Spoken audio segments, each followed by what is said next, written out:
Do it. Well, welcome everyone to episode 52 of Go Figure. I can't believe we're at episode 52. That's just crazy. But today we have a very special guest, Sophie Jenkins. She has recently made her pro debut and also did another show. So she pro debuted at the Phoenix, Arizona Pro, and then she followed up with Legion Sports. Now, she went from sixth place at her pro debut in Phoenix to third place at the Legion's Sports Fest. And I can't wait to hear the story behind this. And I just have to say, at the start of this, Lisa and we saw you and we were like, who is this blonde Amazon? Who is she? She's just incredible. Like your structure, your shape, your your muscularity, everything, your condition, and just your proportions. I was just so impressed, and I was like, okay, oh, who is she? We've got to get her on, hear her story, and hear all about going from sixth to third to like it is such a big show as Legions. Like there's got to be a story there. Yeah.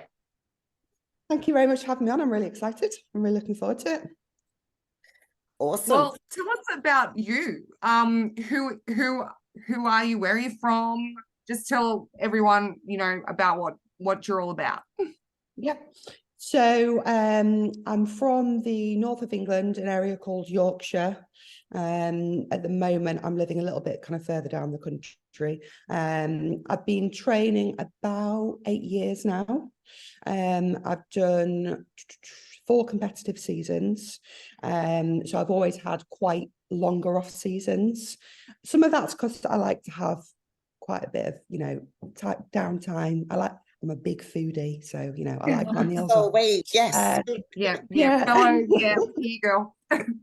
Yeah, so there's that, and then I've also struggled a lot with quite a few injuries. I've got scoliosis, so I've got a lot of back issues over the years. So I've always had the kind of like several reasons to have some time away, and with me being nearly 6 foot, it also takes a lot longer to build muscle tissue. So there's quite a few reasons I've had, not that many competitive seasons really in the grand scheme of things. So I turned pro in 2021, so just like 2.5 years ago, and then I slipped a disc 2 weeks later. So that was great. And I'm not talking one of those disc slips where like I speak to some people like, oh yeah, I slipped a disc, I just cracked on as normal. I'm thinking that wasn't the sort of disc slip I had. I couldn't get out of bed for 2-3 weeks. Like I had someone carrying me to the toilet sort of disc slip. Like it was bad. God. So like I'd gone from like this huge buzz and high, like start of my pro kind of career, to can I compete again? Wow. And it kind of never really gone back to how it was pre that injury. And I did think I was going to have to fully retire. But about this time last year, things started to kind of gradually just improve a little bit to the point where I was able to train a little bit more around things. Obviously, it was my lower body sessions that were mostly affected. So things kind of started to improve a little bit around this time last year. And then I went into kind of a bit more of a structured off season at the start of this year in January, only for kind of like 4 months. And then I was like, right, whilst we're on a good streak, let's just prep. And all I wanted to do was do a pro debut. And as far as I was concerned, that was the goal. Do a pro debut. And then it doesn't matter what happens after that. I can just say I've done that. And that's it. Kick it off. Oh my God, that resonates so much. I know, like, both of us. Lisa and I have had this conversation so many times. We're about to make our pro debut, me in a couple of weeks actually, and then Lisa next year in April, isn't it? No, April. And so we get that feeling of just want to get it done, just get up there and make that pro debut. Whatever happens after that, and that's what's really nice I think about that kind of taking that pressure off. Like certainly when I was competing as an amateur, I put so much pressure on myself because I was competitive. Like I wanted to win. That's like I've always been very hard on myself, and like my internal dialogue is very much like, if you don't win, you're shit, basically. I think there's a lot that can relate to that. Yeah, like I Mhm. basically like have I always kind of joke to people, say I like bullied myself into turning pro. It wasn't like, you know, I've never been very good at being positive about myself and my physique. It's more just being like, I have to be better. I'm not good enough. I'm not good enough. And that's what's kind of pushed me forward. But what I really wanted to, and kind of obviously now I can, in hindsight as well, look back at my pro debut and be like, that pressure wasn't there, because it was like, especially because I didn't think I'd be able to at one point do a pro debut. It was like, I was just happy to be there. So there wasn't that kind of pressure I put on myself like usual. There wasn't that kind of almost kind of negative energy that I'd kind of have with that pressure. It was like, oh my God, I actually enjoyed the show days. Like, I cannot tell you how different it was. Enjoy it, like really actually enjoying the shows, because I didn't actually care in the like best way possible what happened. It was just like, I'm just so happy to be here. Like, I didn't think I was going to be able to do a pro debut. Like, this is amazing. Like, the whole experience of going to America and meeting all the new people, and like the shows themselves were just insane. And I was just like, oh, this is just so good. And like, I really enjoyed the actual shows. And that was a goal for me as well this year, is do a pro debut and actually enjoy the day without the nerves, without the pressure, and just have a good time. And I did. So it was brilliant. That is so good. Oh my God. That sounds like a dream kind of trip too, because it's a big trip for you. You're in the UK. So how many Yeah. hours for you traveling over? Yeah, so it was there's a direct flight from London to Phoenix. So that was pretty straightforward. I think that was about 9 hours, just one go. And then the day after the Phoenix show, straight after, flew, I think it was just under 2 hours over to Reno. But then there wasn't direct flights from Reno back, so that was a little bit longer. I had to go via Salt Lake City. I think that was maybe like a 11, maybe 12 hour with a changeover. So it wasn't too. It's not as obviously as long as you guys have to do. I'm never going to complain again. I know we've shamed you, haven't we? We've shamed you at the beginning, Yeah. like when we were talking off air about how many hours we have. Ours is about 26 hours or so, but like this is the Olympia of the flights. It would be Australia to the US, honestly. Like, if you can do that, you can do anything. Bloody oath. Yeah. But you know what? 9 hours is still a long time, and anything can happen in the air and stuff like that. You just never know how your body's going to fly. Yeah, you know what? And I'm not someone who was done. I think that's probably my flight to Phoenix was probably the second long haul flight I've ever done. Wow. I went to New York once when I was like 16. Other than that, I've really just traveled into Europe. So it was definitely a bit out of my comfort zone. I'm quite an anxious traveler anyway. So it was like the whole thing, like not just the bodybuilding side of it, but the whole travel. It was just massively out of my comfort zones. It was a big kind of personal challenge for me as well. Oh God, that resonates with me as well. It's Yeah. been a personal challenge for me too, like traveling. And I mean, I'm lucky I'm going to have Lisa over there with me.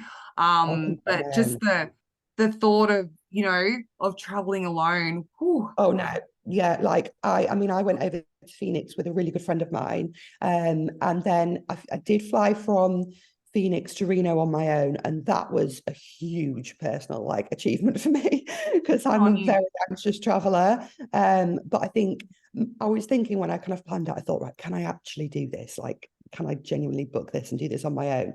But my theory was I was going to be on such a kind of buzz from the show that I'd be in such a kind of positive like mindset that it would just carry me through, and it did. To be fair, it did. And then my dad actually met me out in Reno, because I decided to do that show quite last minute. And I was struggling to find any friends that could like get time off work to come out with me. And at one point I thought, shit, I'm gonna have to do it on my own. And my dad changed his holiday plans, bless him, last minute, to come out with me. So I think I had like a day and a half on my own in Reno, which was actually really nice. And then he came out to meet me for that show. So it was, that's so that would have been good. so lovely. And you, like, at the Phoenix show, you went and you played 6 in your like first ever, like goosebumps, like, which is awesome. Like, I mean, like 6 in your that's like first show. first quality, like, whoa. when I got first call out, and obviously, I'm assuming you guys know Ria Gale, Yes. who won that show. So she's, although she lives in the US now, she's a UK girl. So I've known her a long time. It was actually her who awarded me my pro card when I turned pro. Yeah. Wow. So we were kind of like chatting backstage, and she's so sweet. She's such a nice person. And then when I got the first call out, and I like came up and stood next to her, I was thinking, what is going on? I was like, oh my God, this is crazy. And I was just kind of going with it, like, shit, what's happening? You totally didn't expect that, did you? I was just like, what? Like, yeah, like, what? Looking down at your number, like, are you sure? Are you sure? I was just like, yeah. I honestly don't think any of it is actually still registered with me. Like, I've been so busy since I got back. Like, I've been back like 3 weeks now. I've been so busy and like not catching up on, life stuff and family and seeing friends. And I'm like, I still don't think it's properly kind of those 2 weeks is registered. I did get a little bit emotional when I was driving back from the airport, actually. I was like, holy shit, like what's just happened? Yeah, you've I made think a I'm still coming splash. back to it. You've made a splash over there, like by just, you placing top. I mean, it's a big show. So to get first call out, wow, just mind blowing. Yeah, the lineup at Phoenix was like, Insane. Insane. I know. I was just watching it going, yeah, it was nuts. And that was honestly, it was such a cool show to do for my pro debut. Like, it's such like a girl power show. Like, obviously it's all women's classes, and it was really well ran.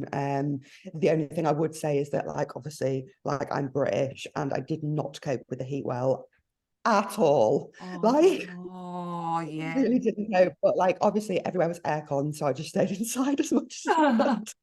But I really didn't go out. I think for that show, I actually booked 3 coats of tan because I'm so pale. I was thinking, right, it's better to be a little bit on the too dark side than not dark enough. So I got 3 coats for Phoenix.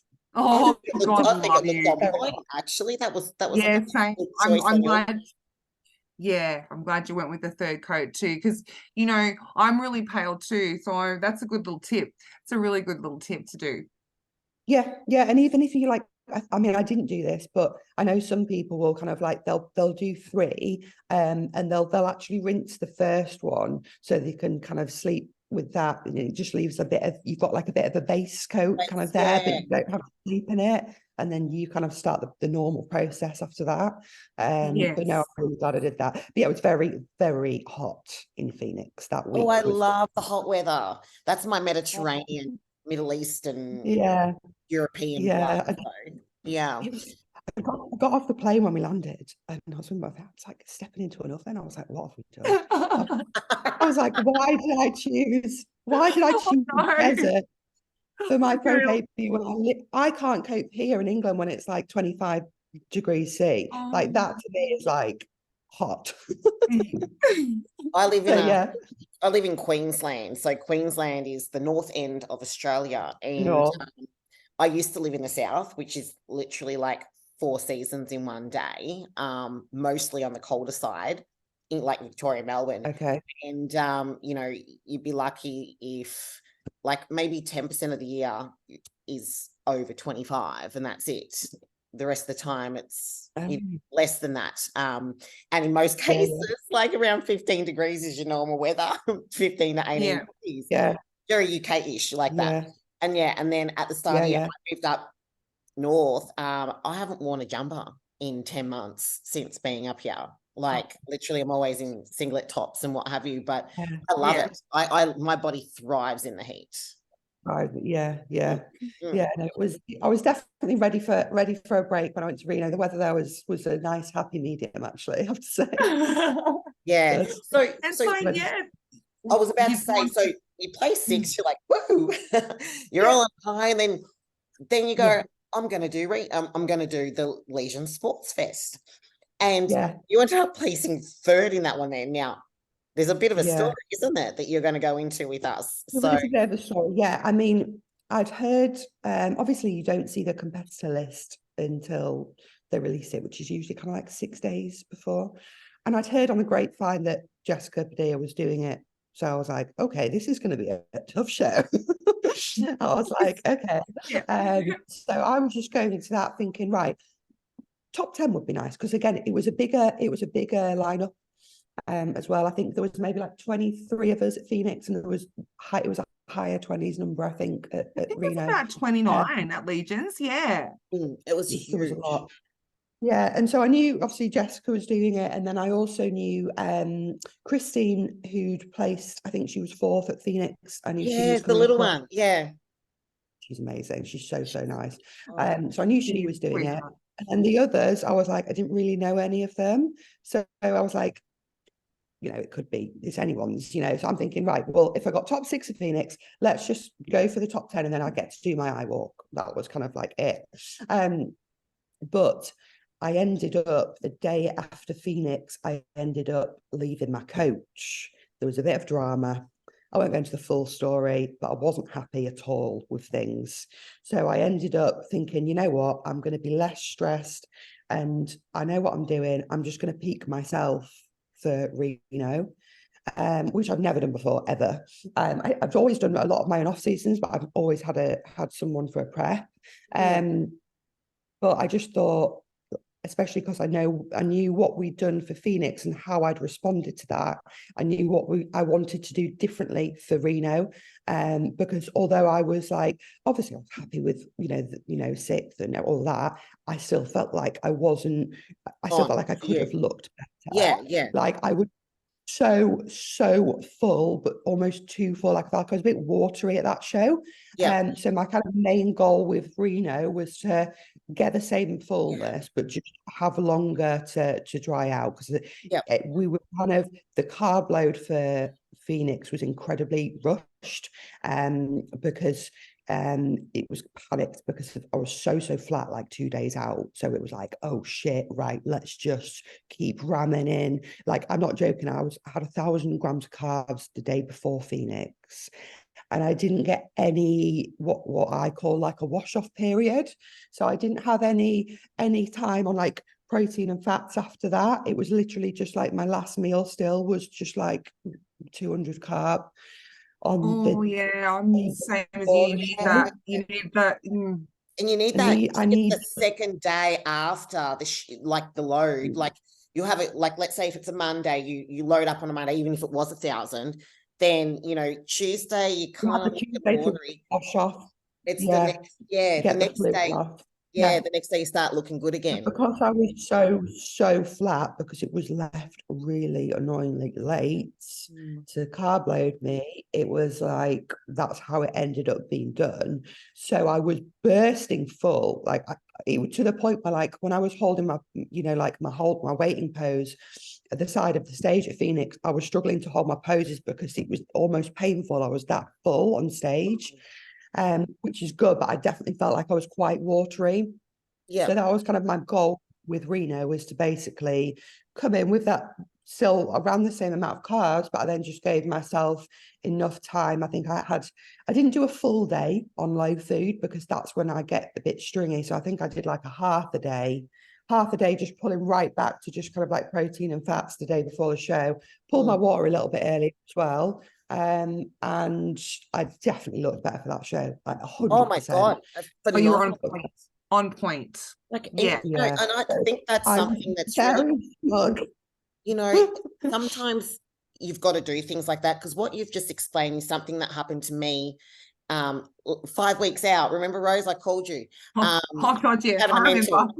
5 weeks out of essentially melting down. What was going to be my first show since COVID, right? In Melbourne, we were locked down. We were really locked down. We had like 10 lockdowns over 2 years, and it was start again, the prep, stop the prep, start the prep, stop the prep. So 10 of them. And I'm 5 weeks out. I was working with this one particular coach, and I'm the kind of, you know, athlete that even though I'm a coach myself, I won't question it. I'll just tell me what I need to do. That coach has got something in their head, balls to wall. Let's go for it. 5 weeks out, It was my 41st birthday, and I was like, well, obviously I'm not going to be celebrating it, but I wasn't feeling on, and I'm like, I'm getting away for the weekend. Took my son, and we had a staycation in Melbourne, and I remember I was going into the hotel gym, and I just looked at myself 5 weeks out, because I'm someone that's lean all year round. It's just who I am. Yeah. And that's just naturally lean all year round. Always been like that, and that's it. Yeah. I'm like, didn't look like I'd even lost 1% of fat from the 9 months earlier. Yeah. I was like, shit, how, the cheese is going to fall off the cracker. And sure enough, I had this meltdown in the gym. The next day, a ring rose up. I'm like, that's it. I'm not doing it. Fuck it. I'm not doing it. Fuck it. I'm not doing it. No, I look like shit. I'm fat. I'm fat, Rose. I'm actually fat. She's saying to me, like, I'm fat. There's no way I can get ready in 5 weeks. And I'm like, you're not fat. Like, she wasn't fat. She wasn't. I knew she could do it. But yes. But the problem was I too had to sack my coach, because he let me down. And I was like, shit, I don't have enough time to get anyone else. And I don't trust anyone else, to be honest. That's a problem, isn't it? I'm going to have to back myself. I'm going to have to do it myself. And Holy Mary, Mother and Joseph, I think, and you would be the same, as well, that going through that process of backing yourself and going and then getting to the other side and seeing what you got. And I ended up getting my pro card out of it. It was like, so I was so smug. I'm not gonna lie. I was like so of course. Of course, it goes without saying. Doing a peak is one thing, but doing 5 weeks is a whole other thing, because obviously I was ready. All I had to do was wash off the excess carbs I'd had over the course of the carb up, and I had a bit of extra food after the show. So all I had to kind of really do was pull back for a few days to wash that off, and then do the same process, just leave a little bit of extra time to kind of dry off more. That was kind of my plan. And I just kind of went with I was saying to my friend actually yesterday, I didn't actually do any actual formal check-in pictures for myself. I literally just went by when I was wash my face, brush my teeth in the morning. I just kind of have a look at myself in the mirror and be and just do it like that. Because I thought, if I take proper check-in pictures that I'd usually send to someone else, if I take them, look at them and don't like them, that's when things are going to start to go downhill mentally. So I thought, I'm just going to avoid that full stop and just kind of go with what I look like, what I see in the mirror, and obviously in the gym as well. So I know when I'm in the gym, if I'm flat, if I'm full, if I'm watery, if I'm dry. So I just thought, I'm literally just going to use my gut instinct. And I just literally went meal by meal by the kind of mirror. Oh gosh, that's exactly. And thought, I hope I look all right on the day. Yeah, honestly, that's... And you did. you looked phenomenal. You looked amazing. And it was that's exactly what I did. I had no food plan for 5 weeks. It was meal go with the flow. Yep, I was just go with the flow. There was a lot of bone, I can tell you that. And I had a couple, I've got so many friends in the industry, and I was chatting to one of my male friends as well, who's a coach, and he was like, send me what you're planning on doing and I'll help you. And I just said look, I don't want to put it on anyone else, because if this goes tits up, I only want to have me to be annoyed at. I don't want to be pissed off at you or anything like that. I want this all on me. And then on the flip side, it's also if it goes well, it means I can kind of just be really, it's a personal achievement as well. That's kind of how I managed it. But I was very smug, I'm not gonna lie. I was like, yes. And to be fair though, it didn't go smoothly on the actual day. In classic me fucking style, I'm late for everything. As you know, I was late today. I'm late for everything, and I was so late getting ready for Reno, I had to really rush my bikini. I put my bikini on, put my jewelry on, and then I realized I'd not had any carbs that I'd planned on having. So I was literally like backstage, like squirting like honey into my mouth. I was like spooning jam into my mouth, just trying to get some food in. And then I ended up pumping up really quick. So there was things still that needed to be better, but it was a much improved look from the first show, 100%. Oh, what a 100%. story. Like, I would I be know, sick that's too. so cool. You Oh, earned that. You earned smug rights. Like, totally. Yeah. absolutely. Doing Yeah. that by yourself, like, yeah, props to you. That's amazing. Yeah. And if someone had told me, like, I think it's one of those things where I kind of had to do it last minute. Like, if someone had told me like a few months ago, oh, you're going to have to peak yourself arena, I'd be like, absolutely not. Like, no. But Yeah, I'm with you. I'm just like, that terrifies me. That whole story terrifies me. I think but it would because it was terrify put on me most last minute, athletes. it's like fight or flight, isn't it? It's like, Yeah. I was in Phoenix with my friend at the time, and I said to her, I was like, he has pissed me off to a point where like I cannot bring myself to let him bring me into this next show. So I'm just going to have to do it myself. Like, and it was like, I'm just going to have to. So that's just how it is. But if it was planned, I wouldn't have liked it. I would have been like, no, I'm not doing that. My goodness. So okay, so you did all that, and then you're like, quick pump up, you're out on stage. What do you think in your mind as you're running out? You're like, oh, this has been a disaster already. Like, this has been rushed. And yeah, I mean, I was there to obviously like enjoy the day still. So my attitude was like, let's just really have a good time. They'd obviously released the competitor list. So I knew Jess was doing it. So I'm like, Jess has won. And then I knew Christine was doing it. She'd beat me at Phoenix. So I'm thinking she's going to be in the run for top placings as well. You know, I can look at Christine's physique and I know she's more complete than me. So I see her as like, in my head, I was like, she deserves to place above me. She's probably going to get second, whatever. And then I'd done the classic thing where once the competitor lineup had been released, I'd gone and looked at absolutely everyone. on Instagram, you did. Yeah, Everyone. as you do. Yeah, We all do it. Come on now. I'd looked at everyone yeah, and psyched myself out. But there was probably maybe like 4 or 5 girls that had done Phoenix, who I'd placed above. So, you know, as far as I'm concerned, right, okay. And once the competitor list was out, I was like, right, I could be in the running here. Certainly for top 10. So when they did the first call out, obviously Jess, and then they called Christine. And then after they called Christine, I was just sat there thinking, I think I was 125. I was just thinking in my head, please say 125, please say 125. And they said 125. And I was like, yeah. Oh my God. Yes. Oh, I was like, and then I was like, oh wait, that's actually just happened. And then all of a sudden I'm just like stood next to Jessica Padilla, like, oh, and then it was like the Rhea thing, but like on another scale all over again. That's amazing. Oh my God. Incredible. It was crazy. Yeah, it was mental. I did actually, I'm not a very emotional person, but I proper welled up when I came off stage after prejudging. I was like, oh, what has just happened? I know. What has just happened? Goosebumps. It was mental. And I went outside and met my dad. My dad only found out the week before what first call out meant.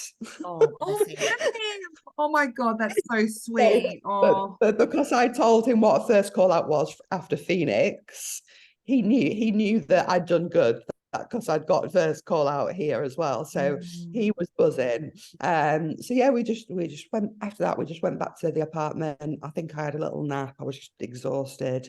And then I was like, in my head, I was like, I've got third. Like, you know, when your friends are messaging you, like, oh, you've got second. I'm like, no, like I can look at Christine's physique and I'm like, she is better than me. She's more complete, and that's fine. Like, it's totally cool. I'm ridiculously happy to even be in the running for third. So I was just, over the moon. But great top 3, very, very well placed too, I might add. And such a different, we're all so different. That's the thing. Completely different. That's the thing. That's the thing. And I'm just so glad to see a tall woman placing high, you know, on the stages, because we don't see a lot of taller girls, and I'm a taller girl as well, and we are a little bit different. compared to the other shapes of that are on stage. But you know what I love about your physique is that beautiful symmetry. So the waist, the tiny waist, the taper is just like so pronounced because your waist is so narrow. And then, you know, you've got the great quad sweep and all the separation, and the conditioning was on point. Yeah, and it just, because you're so tall too, it's just so statuesque. And so, I mean, it does have its benefits once you've got that certain amount of tissue there. Yeah. Like when I first competed, I was so tiny, but I never felt like a bikini girl. So I just went in for figure straight away. But it's taken so much time to be like, you know, yes, you stand out when you're tall, but it's only going to be a good standout once you build that tissue, and it takes that much longer. And like that's what when I look at the photos of the top 3 comparisons, it's like I can see, it's like, yes, you know, like I have got a good taper, but when you put me next to someone who's so compact, it needs more still. It still needs more. And it's just balancing out that length with the width. Yeah. It's completely different. And there's a few photos of me and Christine in that call out, just us two, and it just makes me laugh because it's just like I'm literally like over a foot taller than her. Oh God, that would be so funny. That would be so funny. We were saying this the other day, weren't we, Rose? Because we've got Chris coming on the 11th of the 11th, the day after we arrive in Virginia. She's going to come on and do a potty with us as well. Because like I look at her physique and I'm like, amazing. And then I saw like, I'm like, Rose, I think she's short. And then I was like, oh no, she's short, because I'm only 157 centimeters or 5'1". I'm tiny. She's shorter than that. Yes. Yeah.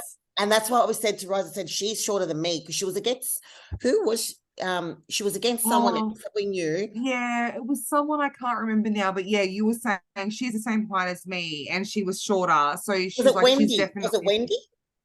Wendy, yeah. I think Wendy it was Fotino. Wendy. That's right. Yeah. Because I'm about Wendy's height, Wendy Fotino's height. And so she was shorter than that. And I was like, holy Mary, Mother and Joseph, like a little pocket. Yeah. And I was just kind of pleased that it was like, it was confirmation to me that like the Phoenix wasn't not fluke, but it wasn't just, oh, those judges happen to like my look. Do you know what I mean? Because it's a different set of judges, and you never know, you know, it's all right saying, you know, American judges like this, you know, the more kind of classic structure shape, but you still never know, you know, because I do feel like my physique is more of like an acquired taste. Although I've got like a kind of classic figure look, I look at someone like Christine and think she's really classic figure. Yes. Whereas like once you have the kind of height onto it, and like certain bits of my physique are kind of like a little bit different to others, like my glutes are a little bit kind of out of proportion, and there's like kind of like, I've not got a totally classic structure, I don't think. So I was kind of like, it was just nice to have that confirmation of like, other judges rate it as well. You know they've seen something in your physique that they've gone, yes, we like this. Yes, this does epitomize figure as we see it. And that's all that matters at the end of the day, is what the judges are looking for. And you know, when you think about the strict criteria of figure, you fit it all. So that's what I was going to say. It's like, and that's the one thing about figure as well, like we even though that's the criteria, we come in all shapes and sizes. You know, some of us are narrow, some of us are wide, some of us are tall, some of us are short, some of us are like little staffies, other ones are like greyhounds, you know, like we're all different. And I think that's why I love figure so much, because there's a lot more diversity. Yeah, and like I get a lot of tall girls messaging me and like asking me stuff about like, oh, you know, have you got any tips for tall? And it's like, yeah, but just because I'm tall, it doesn't mean that tall people are all the same. Like just like height people and short people aren't all the same. Like Stacey, for example, Stacey's tall, and we've got completely different physiques. Oh, completely different. Like, absolutely. Yeah. Like even if you're tall, there'll be a dozen different shapes for tall, and there's a dozen different shapes for you know, It's all about how your glutes insert, where your hips, naturally your sit, quads, Like how how wide your clavicles are, all Yeah. those sorts of things. Yeah, like I know a few tall girls who've got quite low quad insertions, and I've always, for years thought, oh, it's because I'm tall, I've got high insertion. It's like, no, that's just my genetics, full stop. It's not to do with my height.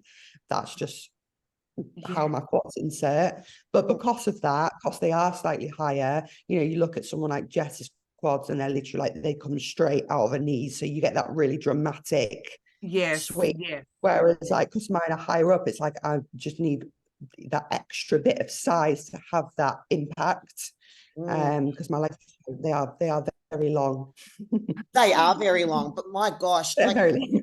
you still like to look the way that you did on stage at your height, like oh my gosh, she's stacking some muscle on, like she's. Yeah, I was going to say, because you don't look like, I know we've sort of, talked about your height, but like you don't actually look like a tall. What? That's a tall girl. That's a bit of a mini goal I set myself about 4 or 5 years ago. Was I want someone to look at me and not realize I'm tall, like because it's easy to look tall when you're kind of like have that kind of like lanky kind of appearance when you've not filled your physique out. And I said to myself, like, I want to get to that point where people like, they see a picture of me on my own and they don't think, oh, she's really tall, because I've got enough tissue to fill myself out. So it took me a while. And there's still bits that need filling out. Like my main priority moving forward is my back. I just need to balance out that height with the length, with the width, basically. I feel like that was what's kind of missing when I'm stood next to people like Christine and Jess. It's just that like that lap coming out and a bit more thickness in my back as well. So that's my main focus. Moving forward. So I reckon you'll achieve it all. Like you're going to the Olympia. It's not a matter of if, it's just when, When. Just more time. Sorry. No, I was just going to say, like, as far as I was concerned, Reno was my last ever show. Like, that was the plan all year. Was I am done after Reno. I'm done with competitive bodybuilding.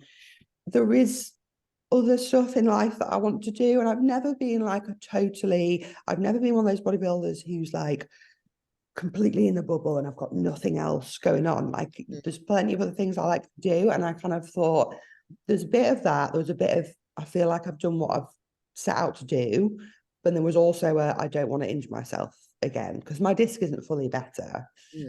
And even after Phoenix, I was like, yes, it is amazing. Like this is going to be, a really good kind of season to end on. And then when I got third at Reno, I was like, I just feel like I'd be stupid to stop now. So that's when I was just like, okay, maybe I can do another season. Good. Yeah. You heard it here. Okay. So I'm going to, but I want next year off. I think like because I'd had it in my head for a long time that I was done, I need to have a decent amount of time away from it. Yeah. But also, again, the height thing, like, making myself look thicker and wider isn't going to be a 4 or 5 month off season job. It's not. So I think, I'm probably going to be looking at maybe doing like a little bit of a pre-Christmas diet around this time next year, chill out a bit over December, and then go for like the earlier shows in 2025. That's my loose plan at the moment, is do some of the US shows like April-y kind of time, 2025. Oh, you know what? You should do the Triple O Dynasty. That's the one that I'm doing. I've seen this. Oh my God.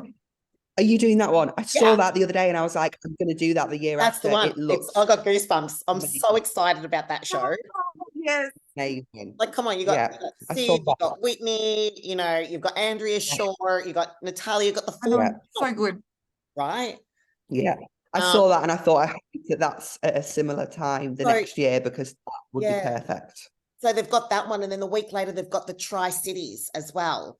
It's another one that's in Columbus, Ohio. The week, because that's what I'm going to do. It's going to be like that one, and then, that's basically the kind of time of year I'm thinking for 2025, basically. That's perfect. Well, so I'll probably plan to do more than 2, I think, next time. I'm probably just going to go to America for like a month and just do like at least 3 shows, basically. That's my plan. Because what's that? That will put you, so you've got the the two that are in April, so April 6th, April 13th. And then if you hang around for another couple of weeks, in the start of May, they've There's got another one.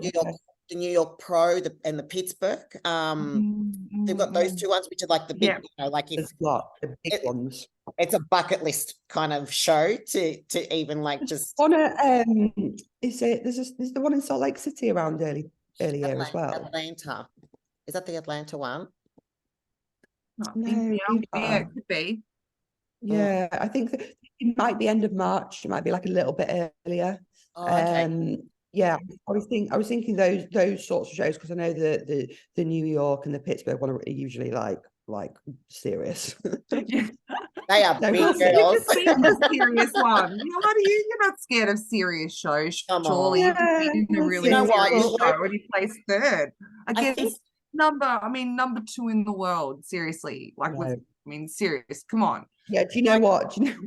I got so annoyed the other day, right? You know, when people who aren't into bodybuilding ask about stuff, and it's just like, oh yeah, it does your head in. Oh my God. I came back the other day. I came home. I'd been out walking my dog. I was running really late, obviously. As we've established, I'm late for everything. I was running really, really late, and my gardener pulled up, to mow the lawn, and he's one of those people that likes to small talk. And I was like, oh, here we go. He's going to ask me about America and how America was. And I just really can't be bothered talking about this. And he was like, how was America? And I was like, no. He was like, yeah, it was good, trying to get through my front door. Like, I don't like talking about places and stuff who aren't in the industry. And he was like, did you win? I was like, no, I didn't win. I was like, I got a third though. And he was like, oh, that's not too bad. Oh my God. And you're like, if only I was like, it's like, it was like steam coming out my ears. God. People just don't get the seriousness of this shit. It's like, do you understand? Like, no, I placed third again. Like second in the world. Like second in the world. You just want to like slap them and I just went, yeah, I'm pretty pleased. Oh God. You're just like, I'm not even gonna I'm just gonna cut this off now. It's not worth saying. It's not worth being defensive about it, because you just don't get it. For your safety, I'm just gonna back and just go into my house and just leave you out here. Piss me off, proper piss me off. Would have.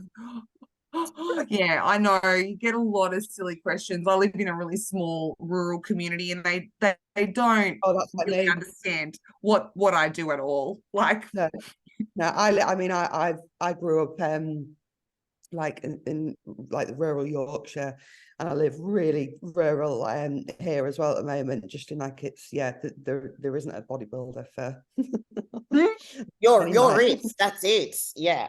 Many miles. Yeah. So, same with me.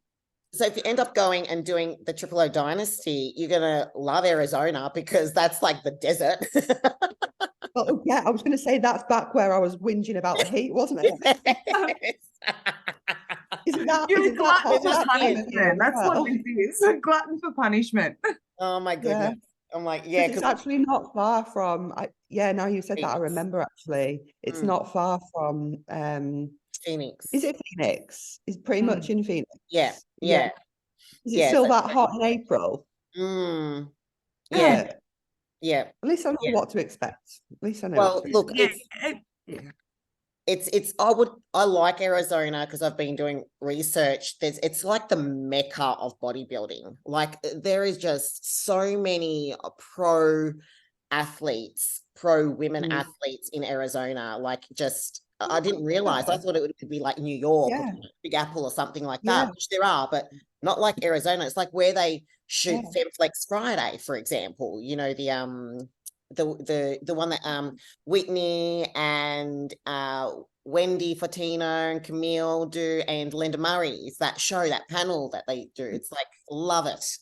That's shot there at the headquarters at the Ifbb. I found a really cool gym actually that we used when we were out there for that week. That was really good. And like everything in America, I mean, I don't know obviously what Australia is like because I've not been, but America just generally just blew my mind. Like everything was just massive and over the top. like even just like the supermarkets were blowing my mind. Like I'd go and do like a food shop and I'm just like, there is so much stuff here. Like, why is there so much choice? Like in the UK, even like the big supermarkets, yeah, we've got a good amount of choice, but I've never ever seen anything like it. Like when I went to pick an ice cream in Reno for post show, I went to the ice cream section in the supermarket, and I'm thinking, honestly, my dad got annoyed. I was there choosing for so long. I must have honestly been, I must have been looking at these ice creams for about 40 minutes because I'm like, there's so much choice. Like, I'll take them all. yeah, and there was like all these like Ben and Jerry's flavors that like we just don't get here. Oh And my there was just God. so many of them, and I was like, I want to to take make them the back right with me. decision. Yeah, I wish I could take ice cream back with me. But yeah, I Oh. found it crazy. Like the shops, like these massive shopping malls, even just the roads, like everything compared to the UK was just like times 10. It was, I was just finding it absolutely mental. Like everyone's got these massive trucks. Like it's just crazy. It's a crazy place. And also like the difference between state to state, it's like an entirely different country almost. Wow. Yeah. Wow. It's amazing. And it's never really been somewhere I've been particularly like keen on. Not on my kind of like bucket travel list, really. Yeah. It's like when I travel, I like to do I'm a bit of like a nerd. I like to do a lot of history in museums and stuff. And I feel like with America, a lot of the history is quite modern. So it's never been somewhere I've been drawn to. But the national parks in America, like that is something I'd like to do more of, because me and my dad did when we were in Reno, it's right next to Lake, what's it called? Tahoe. Like Tahoe? Yes, Like like Tahoe. Tahoe. Oh my God. So I was 3 days out. So I was like, look, Dad, I can't do a lot, but I cannot be here and not go and see it. So let's just go and do like an hour walk tops, just so I can see it. And it was absolutely unreal. We were, stunning. Rose was going to do the Legions show, but I was going to do that. yeah, she was going to be in that show. Yeah, and we were going to stay at Missy Sandman's house. She's a 71-year-old woman bodybuilder. She's phenomenal. I feel like I know the name. Yeah, we'll have to send you a photo of her. Like she was in the show that you did. She was in the Legions, and Wendy Fortino is her coach. Her and her partner.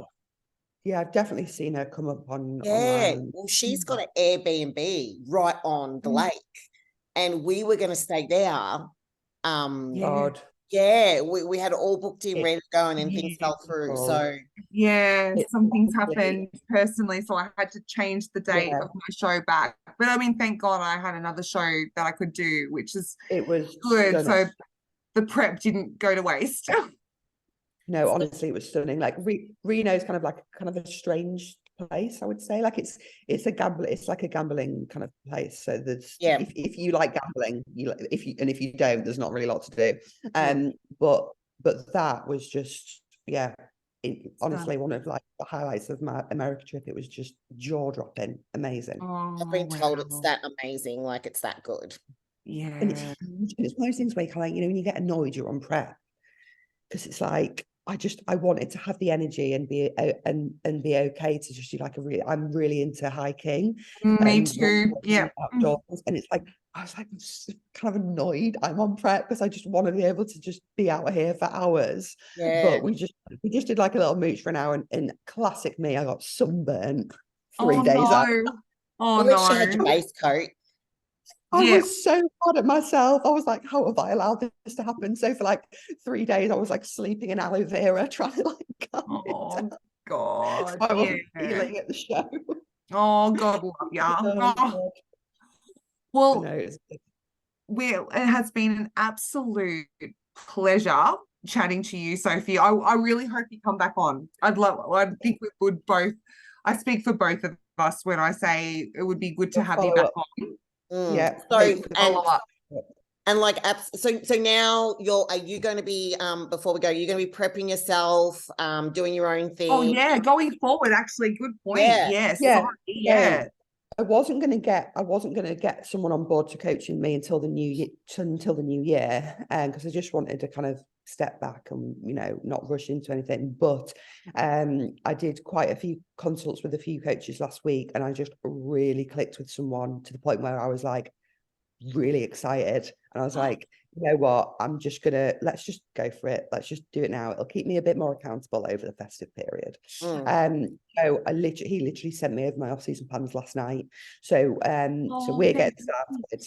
And he's actually, what's really, really good about it as well is he trains out of the gym I train at the moment too. So we're going to have we're going to train back together every week, which is obviously my main kind of focus. So it's worked out. Check in with him in person once a week, train with him once a week. So yeah, it's going to be my first kind of proper off season where I've had a proper coach. And I want to be with someone long term who can do my whole off season, do my prep. He's going to come out to shows with me year after next. So that's the plan. And then obviously like, I don't like saying it out loud because it doesn't feel right to me, but the goal, I suppose, is to qualify for the Olympia. Well, fucking Olympia, we all do. Yes. You know what? Like, it's mental just saying it out loud though. Like I can't even I'm like, no, that's not right. I'm just Sophie from this like little farm, like in Yorkshire. God, I hear you, girl. I say that all the time too, but you know what? That's where you've got to just change that belief system and put it out to the universe. And, I think those shows, and again, not just from like a bodybuilding perspective, but the travel thing and like all those kind of like, you know, peaking myself in the personal achievements. Like I'll never be the most kind of self-confident person because I'm just not naturally built like that, but it's definitely been a game changer for me in terms of like it's improved from where I was. Like it builds you. Yeah. And you know what I remembered as well is a coach who I worked with in early 2019. Obviously, I was competing as an amateur and just some little figure shows and stuff. When I first started with him, he was like, "You'll be at the Olympia by 2025," and that's the year he said. And I remembered that the other day, and I was like, oh my God, he said 2025. And I was like, right, I've got to make it happen. I've got to make it happen. Yeah. So it'll be Triple O Dynasty 2025, April 6th. Absolutely. That's the one. Yeah. That's the one. Have they released any dates for 2024 yet? No, but the Triple O Dynasty is on April 6th. So right. It'll be like early April 25. Yeah, it's mid-November. They all like officially bring them all out. Okay. Right. So yeah, it's gonna. I'm so excited for you. And you know what? I want to say this to anyone that's listening out there. And sometimes we're like, oh, you know, you need to be really humble. And yes, you do need to be really humble. But you know, don't try and be a bigot. You know, and get out there and say this is what you're gonna do. And I'm like, nah, fuck it. You're actually gonna say it. Like, we don't go up there just to fuck around. We go up there to be the best versions of ourselves. And whether that is for us or for the Olympia, like if someone says to you, would you like to go to the Olympia? Are you going to say no?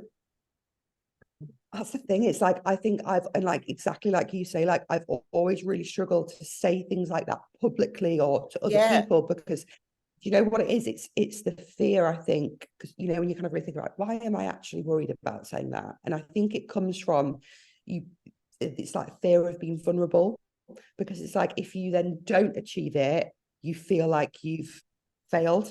Like, oh, what are people going to say? And but also you get to a point where every year you get older, you care less of a shit what anyone thinks. That's the benefit of growing older. Yeah, that's one benefit. Yeah, you know, I'm 100% getting better at that, but that's something that's massively held me back. Is like, oh, I don't want to look like I failed, and then I look back and I think, well, I haven't yet, so fuck it. I just need to start putting it out there. But I'm not. You'll know I've got a lot of confidence if I start talking about the Olympia on social media, because I'm not there yet. I'm not there yet. Hopefully I will be soon, but that maybe I need to set that as a goal, is to be able to feel confident enough to say I want to qualify for the Olympia in 2025. Well, this is it. I want to qualify for the Olympia. I sure as hell, we aren't going 26 hours on a plane over to you know, the States for Rose to, you know, come last. I mean, if that's where it is, right. great, but we're going over there because I want her to qualify for the Olympia as, you know, the first Australian woman lifetime natural athlete, you know, to get up on stage. Who's in Australia then? Has there been figure competitors at the Olympia ever? There has been, there was one woman in figure in 2010. That's the only other Australian that's ever qualified. 2010. Yeah. Oh my God. In a population of 26 million people, huh? Yeah. That is mental. Like, there's not a lot of UK girls, obviously. Like, there's Ria, and what was she called? Louise something or other a few years back. But that's crazy. 2010. 2010. So, you know, we've got our fingers crossed and we're doing our fucking woo-woo dancing and we're throwing everything at it so that this one here that you know, love it, make Australian history and, you know, be live stream. I think there is actually. I'll put the link on my stories and everything when I go over there and try and share a lot of my story that day. I'm going to try and be better at social media. I kind of tend to, I don't know, I get over it. I get over social media. What I do as well, actually, on social media, on the run up to my shows, I told Instagram that my pro debut was going to be Reno. No one knew about Phoenix. So I had your close friends story. So I made a list of 10 people who could see my close friends story, and I shared my peak week in Arizona on just to them. No one else knew I was in America. And then I posted, but because again it was about that pressure. I didn't want I hear you, because like, so glad I did it, because it meant that like I actually just enjoyed the peak week, enjoyed the time in Phoenix with one of my best mates, and no one knew we were there, and we just lived in the moment and not for socials. And then it was like I just didn't feel like everyone was like going to be spamming me with good luck messages, and you know, because no one knew other than like people really close to me. And then once I'd done that, it was like, okay, I'll talk about Peak Myself Arena, and I felt pretty chill then. But I just didn't want, for my first one, that kind of all of that. I get very kind of like, well, there's no hiding you now, darling. I'm sorry, but you're out there now. You're out there. Sorry, and we're exposing you even more. No, I love it. Honestly, it's been a crazy couple of months, but yeah, I'm here for it. Best decision I made was booking those shows. I'm so glad. Very pleased. I'm so glad you did too. You actually looked so amazing. I'm like, I think I'm like, new figure girl crush. I've got one. Yeah. Love it. Yeah. Love it. So for anyone that's listening to this today, like if you were to give them 3 hot tips, you know, coming into the sport or getting the best out of themselves in the sport, what would you say?